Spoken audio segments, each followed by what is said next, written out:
সুপ্রিয় শিক্ষার্থীরা, আশা করি আপনারা সবাই ভালো আছেন। আপনারা যারা একাদশ দ্বাদশ শ্রেণীর শিক্ষার্থী এবং এসএসসি পরীক্ষার্থী, আপনাদের জন্য এই ভিডিওটা খুবই গুরুত্বপূর্ণ একটা আপনার ভিডিও হতে যাচ্ছে।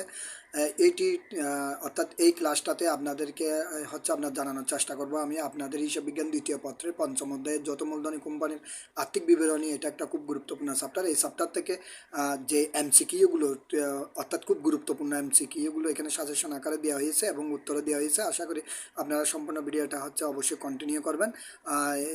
এই এমসিকিউগুলো থেকে আশা করি আপনাদের এক্সামে আসতে পারে। দেখেন, এখানে বলছে বিক্রয় বার্তা বা প্রাপ্তি বিক্রেতার জন্য কি, এটা হবে দায়।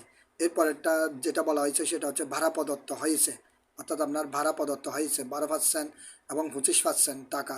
এইখানে অগ্রিম ভাড়া কত টাকা হবে? অগ্রিম ভাড়া হবে 5,000 টাকা। দেখেন, এরপরটাতে বলা হয়েছে আপনার বিক্রিত পণ্যের ক্রয় মূল্য 16,000 টাকা এবং বিক্রয় মূল্যের উপরে 20% হারে লাভ হয়ে থাকলে তাহলে বিক্রয় মূল্য কত হবে? তাহলে এটা হবে 20,000 টাকা। এরপরে প্রশ্নটা দেওয়া আছে, দেখেন, হিসাব বিজ্ঞানের কোন নীতি অনুযায়ী আর্থিক অবস্থা বিবরণী তৈরি করা হয়? ওটা হবে আপনার হিসাব বিজ্ঞানের ধারণা, অর্থাৎ হিসাবকাল ধারণা। এরপরটা দেখেন, আপনি কমিশন ধার্য করার পরবর্তী মুনাফার উপরে 10% কমিশন প্রদান করা হলে 55,000 টাকার আপনার মুনাফার কমিশন কত টাকা পাবে? এটা হবে আপনার 5,000 টাকা। এরপর দেখেন, 10 মাসের বেতন প্রদত্ত হয়েছে 24,000 টাকা। উক্ত বছরের বকেয়া বেতনের পরিমাণ কত হবে? সেটা হবে 4,800 টাকা। আচ্ছা, এরপরে প্রশ্নটা দেখেন, সাধারণত বাংলাদেশের পণ্যমূল্যের উপর কত শতাংশ ভ্যাট ধার্য করতে হয়? সেটা হচ্ছে 15%। পরটা দেখেন, একটি প্রতিষ্ঠানে ক্রয়ের পরিমাণ 60,000 টাকা এবং বিক্রয় যদি 1,00,000 20,000 টাকা আর বিক্রয়ের উপর 20% হারে আপনার মোট মুনাফা ধরা হয়, তাহলে সমাপনী মজুত পণ্য 20,000 টাকা হলে প্রারম্ভিক মজুত পণ্য কত হবে? সেটা হবে 56,000 টাকা। একটু হিসাব নিকাশ করে বের করে নেবেন। তো দেখেন, এর পরেরটা যেটা দিছে আপনাদের জন্য, কোম্পানি আইন অনুযায়ী ব্যান্ড নাম কোন ধরনের সম্পদ? এটা স্থায়ী সম্পদ হবে একটা, ঠিক আছে। আচ্ছা, এর পরটাতে কি বলছে দেখেন, বলছে প্রারম্ভিক মজুত পণ্য 10,000 টাকা, ক্রয় 45,000 টাকা, ক্রয় ফেরত 5,000 টাকা, বিক্রয় 50,000 টাকা, মোট মুনাফা বিক্রয় 10% হলে সমাপনী মজুদের পরিমাণ কত টাকা হবে? তাহলে 5,000 টাকা হবে। বাংলাদেশে কত সালে এর সদস্য হয়? তাহলে এটা হচ্ছে 1973 সাল। এরপরে বলছে দেখেন, আপনার রেওয়া মিল ভাড়া 3 ভাগ, অর্থাৎ 4 ভাগের 3 অংশ। 4 ভাগের 3 মানে বুঝছেন, 4 দিয়ে ভাগ 3 দিয়ে গুণ। প্রদান 30,000 টাকা বলা হলে তাহলে ভাড়া বাবদ মোট কত টাকা দেখাতে হবে? তাহলে দেখেন, এখানে 30,000 টাকাটা হচ্ছে 3%, অর্থাৎ 4 ভাগের 3 অংশ। তাহলে আমরা যদি 30,000কে 3 দিয়ে গুণ অর্থাৎ ভাগ করি 10,000 পাবো, 10,000কে 4 দিয়ে গুণ করে দেবো, তাহলে 40,000 পেয়ে যাবো, অর্থাৎ সম্পূর্ণ অংশ। 1994 সালের কোম্পানি আইনে কত ধারায় কোম্পানির সংজ্ঞা দেওয়া হয়েছে? 2.1 ঘ। 2.1 ঘ। 10% হারে 5 বছরের জন্য সঞ্চয়পত্র ক্রয় নিচের কোন ধরনের সম্পদ? এটা হবে আপনার দীর্ঘমেয়াদী বিনিয়োগ। দেখেন, স্থায়ী সম্পত্তির উপর অবচয় ধার্য ফলে আর্থিক বিবরণীতে কি প্রভাব পড়ে? এটা হবে ব্যয় বৃদ্ধি এবং সম্পদ হ্রাস হয়। এবি কোম্পানি লিমিটেডের পূর্ণ হিসাবের উপর 2% দরায় নতুন সঞ্চিত পরিমাণ 1,000 টাকা হলে প্রারম্ভিক প্রাপ্য হিসাব কত ছিল? এটা হবে 52,000 টাকা। পরে দেখেন, আপনার মিল ব্যাট সহ ক্রয় মূল্য দেওয়া আছে, আর এটা হচ্ছে আপনার 2,007 অর্থাৎ 2,87,000 টাকা এবং ক্রয় ফেরত 7,000 টাকা। ক্রয় ব্যাটের পরিমাণ কত হবে? 36,522 টাকা। 36,522 টাকা। সমাপনী মজুত পণ্যের মূল্য করা হয়েছে 1,00,000 টাকা, যার মধ্যে অব্যবহৃত মনিহারি আছে 18,000 টাকা। তাহলে এটা বাদ দিয়ে রাখতে হবে। হ্যাঁ, সমাপনী মজুত পণ্য বাবদ আয় বিবরণীতে আপনার দেখাতে হবে কত হাজার টাকা?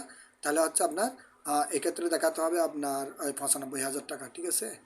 দেখেন, আপনার রেওয়া মিলে বিমা 30/6/2016 পর্যন্ত আছে 400 টাকা।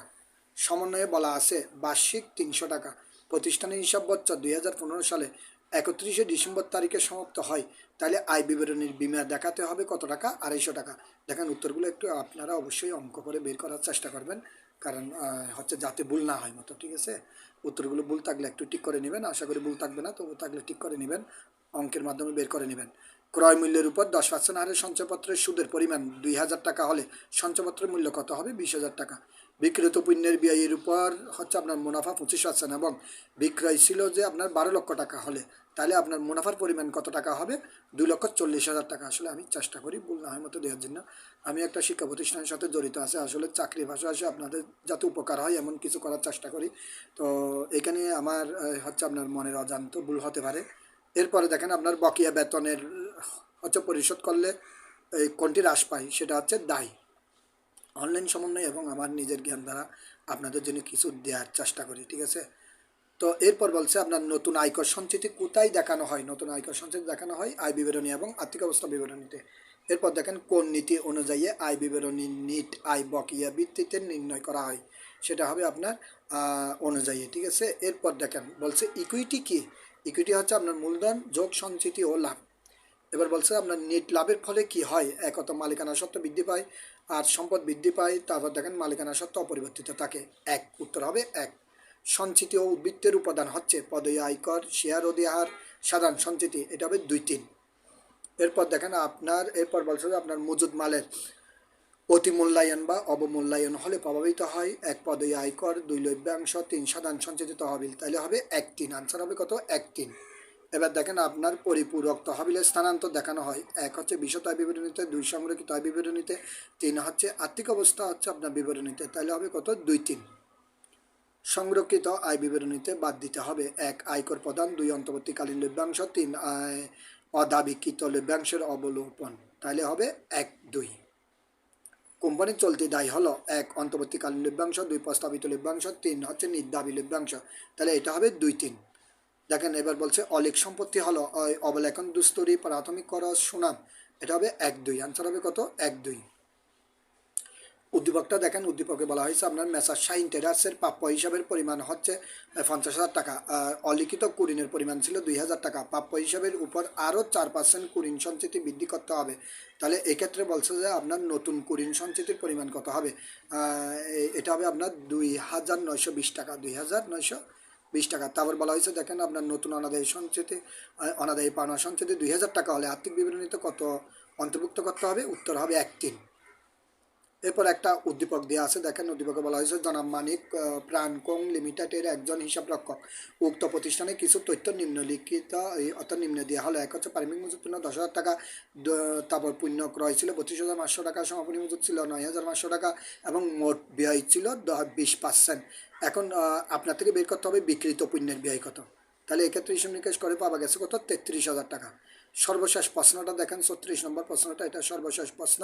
তো বলছে যে আপনার জনাব মানিক বিক্রিত পণ্যের ব্যয়ের উপর যদি 25% হারে মোট মুনাফা পণ্য বিক্রয় করলে উক্ত প্রতিষ্ঠানে আর্থিক হচ্ছে আপনার মুনাফা বৃদ্ধি পাবে আর নাকি মুনাফা হ্রাস পাবে নাকি কোম্পানি মালিকানা সত্ত্ব বৃদ্ধি পাবে, অবশ্যই 1, 3। 1 হচ্ছে আপনার বেশি লাভে বিক্রি করলে আপনার মুনাফা বৃদ্ধি পাবে, অপরদিকে মালিকানা সত্ত্ব বৃদ্ধি পাবে। তো এই ছিল আপনাদের জন্য আজকে টিউটোরিয়াল। আশা করি যদি ভিডিওটা আপনাদের ভালো লাগে, এটা দ্বারা যদি মনে করেন একটু হলেও উপকার হয়েছে আপনার, তাহলে অবশ্যই এই ভিডিওটা শেয়ার করে দিবেন, একটা অবশ্যই হচ্ছে কমেন্ট করবেন। আর আমাদের চ্যানেলটা সাবস্ক্রাইব করে আমাদের ফেসবুক পেজটা হচ্ছে ফলো করে, আর আমাদের এই সুমন স্যার হচ্ছে .com ওয়েবসাইটটা প্রতিনিয়ত হচ্ছে ভিজিট করে এই জাতীয় সবগুলো টিউটোরিয়াল উপভোগ করবেন, এটা অনুরোধ রইল। আর আপনাদের সবার জন্য শুভকামনা রেখে এখান থেকে বিদায় নিচ্ছে, সবাই ভালো থাকবেন।